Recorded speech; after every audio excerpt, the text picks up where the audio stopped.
Hi everyone, in front of me I've got SONY Xperia 10 Mark V, and let me share with you how to allow unknown sources on this device.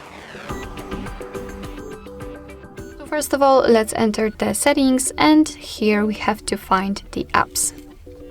Right here, let's tap on Special App Access and find the option Install Unknown Apps.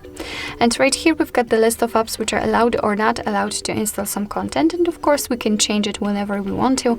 Simply tap on the app and tap on the switcher. As you're getting back, you can see that the Chrome is right now allowed to install something. However, be aware, because you're doing it on your own responsibility. Some third-party apps aren't verified by the developer, so you may put your data and actually whole device at risk, so really remember about that. You can always check this information also right here. So this is how it works. It will work the same with all other apps, so just tap on it, tap on the switcher and go back. In the same situation, if you want to remove previously granted permissions, just tap on it, tap on the switcher, and let's go back. And as you can see, from now on the Chrome is not allowed to install anything. Alright, so that will be all. Thank you so much for watching. I hope that this video was helpful, and if it was, please hit the subscribe button and leave the thumbs up.